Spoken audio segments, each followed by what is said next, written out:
ছোটবেলা থেকেই আমরা বারমুডা ট্রায়াঙ্গেলের কথা শুনে আসছি, জেনে আসছি এটা পৃথিবীর সব থেকে ভয়ঙ্কর জায়গা। কিন্তু সময়ের সাথে সাথে মানুষ আবিষ্কার করেছে আমাদের পৃথিবীতে আরো এমন কিছু জায়গা আছে যেগুলো বারমুডা ট্রায়াঙ্গেলের চাইতেও অনেক বেশি ভয়ঙ্কর।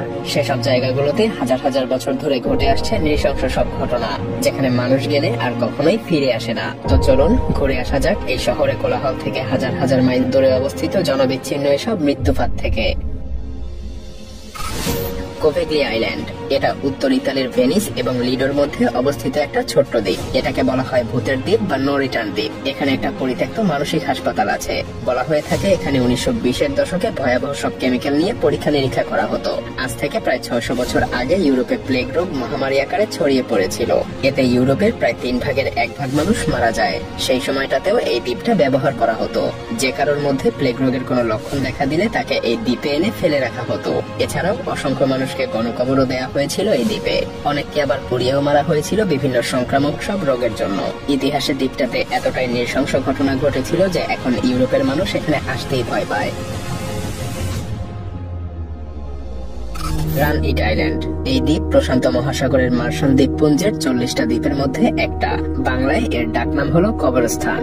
আমেরিকা এবং রাশিয়ার মধ্যে চলা স্নায়ুযুদ্ধের সময় এটা পারমাণবিক বোমার আবর্জনা থেকে তৈরি হয়েছিল। বর্তমানে মার্শাল দ্বীপপুঞ্জের 40টা দ্বীপের কেবলমাত্র 3টাই এখানে বসবাসের যোগ্য আছে। এখানে এখন মাত্র 650 জন মানুষ বসবাস করে। তাছাড়া এই দ্বীপের চারপাশে সমুদ্রের পানির উচ্চতা প্রতিদিন বাড়ছে, ফলে যে কোনো সময় বন্যায় তলিয়ে যাওয়ারও প্রবল আশঙ্কা আছে। সম্ভাবনা রয়েছে 2100 সালের মধ্যে এটা পুরোপুরিভাবে ডুবে যাবে। বিভিন্ন সময় বিভিন্ন পারমাণবিক বোমার পরীক্ষার ফলে এখানে বিভিন্ন গর্তের ভয়ঙ্কর সব চিহ্নও আছে। বর্তমানে সেই সব গর্তকে ব্যবহার করা হচ্ছে পারমাণবিক বর্জ্য রাখার জন্য, আর এগুলো থেকে ভবিষ্যতে ভয়াবহ বিস্ফোরণের আশঙ্কাও রয়েছে।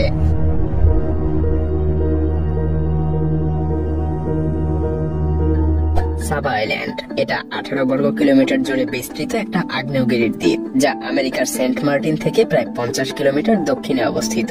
অনেকেই এই দ্বীপটাকে কুইন বলে থাকে।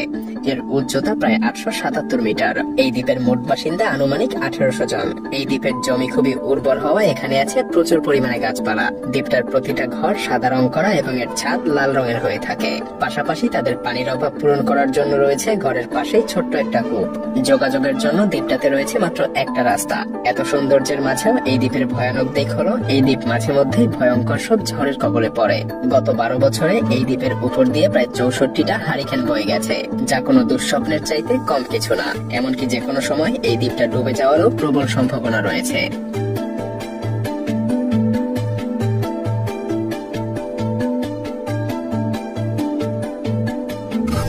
হাশিমা দ্বীপ, জাপান। 1885 সালে জাপানি কোম্পানি মিৎসুবিশি কয়লার সন্ধানে 2190 মিটার মাটি করে সৌভাগ্যবশত একটা জনমানবহীন দ্বীপে তারা কয়লার সন্ধান পেয়ে যায়। তাই তারা 1890 সালে এই দ্বীপটা কিনে নেয়। সেই সময় কয়লাই ছিল জ্বালানির একমাত্র উৎস, ফলে এখানে প্রায় বছরে 4,10,000 টন কয়লা উৎপাদন হতো। কিন্তু শীঘ্রই কয়লার ব্যবহার কমে আসলে তারা দ্বীপটাকে পরিত্যক্ত ঘোষণা করে। সেই সাথে কয়লা খনি বন্ধের 3 মাসের মধ্যেই সবাই এই দ্বীপ ছেড়ে চলে যায়, আর এই দ্বীপটা পরিণত হয় একটা ভুতুড়ে দ্বীপে।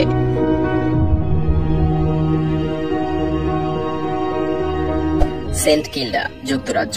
সেন্ট কিল্ডা হলো আটলান্টিক মহাসাগরে অবস্থিত বিচ্ছিন্ন একটা দ্বীপ। এটা উত্তর আমেরিকা থেকে 64 কিলোমিটার উত্তর পশ্চিমে এবং স্কটল্যান্ডের পশ্চিম উপকূল থেকে 163 কিলোমিটার দূরে অবস্থিত।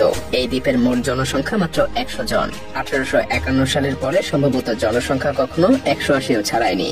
এখানে এখন যারাই বসবাস করে তারা সবাই মূলত চাকরিজীবী। এই দ্বীপগুলোতে পুরনো যুগের অনেক স্থাপনা আছে। সেই সাথে আছে স্থানীয়দের ফেলে দেওয়া অনেক স্মৃতিচিহ্ন, যেগুলো ইউনেস্কো পরবর্তীতে উদ্ধার করেছে।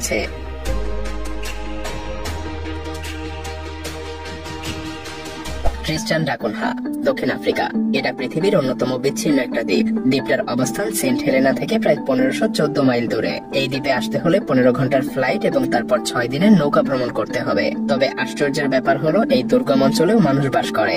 এখানে প্রায় 242 জন মানুষের বাস।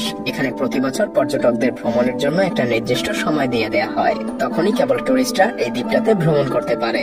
আর এই দ্বীপের যোগাযোগের একমাত্র রাস্তা হলো নৌপথ। রক আইল্যান্ড নামটা শুনে আপনারা যদি স্বর্গীয় কোনো দ্বীপের কথা ভাবেন তাহলে ভুল ভাবছেন, কারণ এই দ্বীপ বিশ্বের সবচাইতে দুর্গম স্থানগুলোর মধ্যে একটা। এটা আয়ারল্যান্ডের উপকূল থেকে 270 মিটার দূরে একটা ছোট জনবসতিহীন দ্বীপ। দ্বীপটার অবস্থান সমুদ্রপৃষ্ঠ থেকে প্রায় 65 ফুট উঁচুতে। এমনকি এই দ্বীপটা বিশ্বের 7টা বিপজ্জনক দ্বীপের মধ্যে জায়গা করে নিয়েছে। মজার ব্যাপার হলো, অনেকেই মনে করেন এখান থেকে চাঁদে যাওয়া সব থেকে সহজ।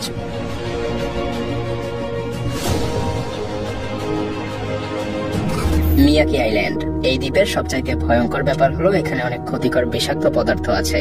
এমনকি একটা সময় এই দ্বীপে এসে কেউ নিঃশ্বাস নিলে সে সঙ্গে সঙ্গেই মারা যেত। এই দ্বীপটা জাপানের টোকিও শহর থেকে 180 কিলোমিটার দূরে অবস্থিত। এই দ্বীপের আরেকটা বিপজ্জনক দিক হলো আগ্নেয়গিরি থেকে ঘন ঘন ভয়ঙ্কর অগ্নুৎপাত ঘটা। ধারণা করা হয় গত 500 বছরে অনেক বড় বড় 13টা অগ্নুৎপাত ঘটেছে। এর মধ্যে সবচাইতে বড় এবং ভয়াবহ ছিল 1940 সালে ঘটা অগ্নুৎপাত, যার প্রভাবে 11 জনের মৃত্যুও হয়েছিল।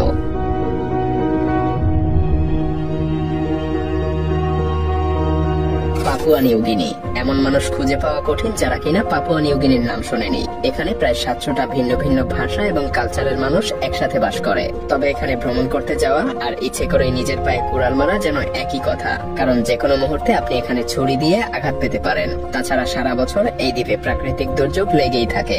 বৃষ্টি আর বন্যা ভূমিকম্প যেন এখানকার নিত্যদিনের সঙ্গী। তাছাড়া আগ্নেয়গিরি থেকে কখনো কখনো ছাই উড়ে পুরো আকাশ ঢেকে যায়, যার কারণে মাঝে মধ্যে ফ্লাইটও বাতিল করা হয়। তবে এখানকার সবচাইতে আকর্ষণীয় উপজাতি হলো কেরাওয়ে উপজাতি, যারা কিনা নরখাদক হিসেবেও পরিচিত। তবে কিছু স্থানীয়দের দাবি যে এটা শুধুমাত্র বিদেশিদের বানানো একটা গল্প।